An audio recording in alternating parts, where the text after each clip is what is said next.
রাস্তা থেকে কুড়িয়ে পাওয়া এক অদ্ভুত পাথরটি মেয়েটি মূর্তির চোখের ভেতর বসিয়ে দিল। মনে হলো যেন কোনো গোপন যন্ত্র সক্রিয় হয়ে গেছে। হঠাৎ মূর্তির মুখ থেকে একটি লম্বা কাঠি পোকা বেরিয়ে এলো। মেয়েটি যখন বিস্ময়ে হতবাক, ঠিক তখনই তার মা তাকে দ্রুত গাড়িতে উঠতে তাড়া দিলেন। গন্তব্যে পৌঁছানোর পর মেয়েটি অবাক হয়ে দেখল সেই অদ্ভুত পোকাটিও তাদের পিছু নিয়ে এসেছে। এক মহিলা তাকে নিয়ে গেল একটি ভাঙাচোরা গোলক ধাঁধার সামনে। প্রবেশদ্বারের খিলানের ওপরে ঝুলছিল ভেড়ার শিংওয়ালা একটি পাথরের মূর্তি। কৌতূহলী মেয়েটি আরো ভেতরে যেতে চাইলে হঠাৎ এক দাসী তাকে থামিয়ে দিল। দাসী বলল, ভেতরে শুধু পাথর আর ধ্বংসাবশেষ ছাড়া কিছুই নেই।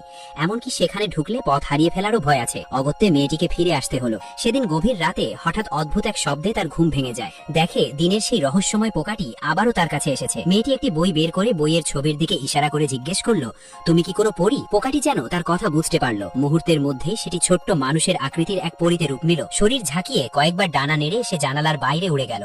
অতৃপ্ত কৌতূহলে মেয়েটিও তার পিছু নিল। পরীর পথ অনুসরণ করতে করতে সে আবার পৌঁছে গেল দিনের সেই গোলক ধাঁধার সামনে। এবার সে পুরোপুরি ভুলে গেছে দাসীর সতর্কবাণী। রূপালী চাঁদের আলোয় ধীরে ধীরে সিঁড়ি বেয়ে নিচে নামতে লাগলো।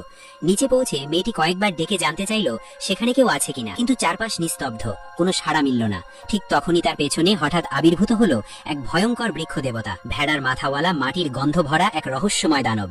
দানবটি বুঝতে পারলো মেয়েটি ভয় পেয়ে গেছে, তাই শান্ত কণ্ঠে বলল সে পাতাল রাজ্যের এক প্রাচীন রক্ষক দেবতা। একসময় সে ছিল মেয়েটির বিশ্বস্ত সেবক। মেয়েটির বাবা ছিলেন পাতাল রাজ্যের রাজা, মা ছিলেন চাঁদের দেবী, আর মেয়েটি নিজেই সেই পাতাল রাজ্যের হারিয়ে যাওয়া রাজকুমারী। তার নাম মোয়ানা। রাজকুমারী মানুষের পৃথিবীর নীল আকাশ আর সাদা মেঘের প্রতি ভীষণ আকৃষ্ট ছিল, তাই সে গোপনে পাতাল রাজ্য ছেড়ে মানুষের জগতে চলে আসে। কিন্তু মানব জগতে এসে সূর্যের তীব্র আলো তার চোখ ঝলসে যায়।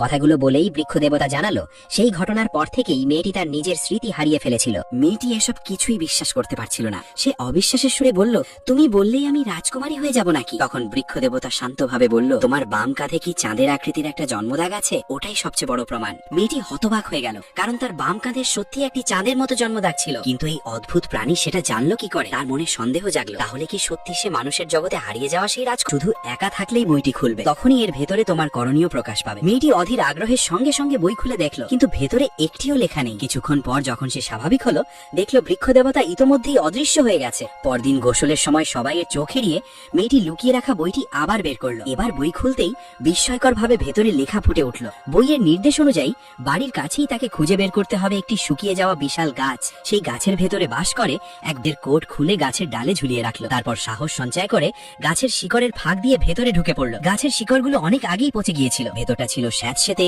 অন্ধকার আর ভয়ঙ্কর। চারপাশে ঘুরে বেড়াচ্ছিল অসংখ্য জঘন্য পোকামাকড়। তবুও মেয়েটি সাহস হারালো না। আর ঠিক তখনই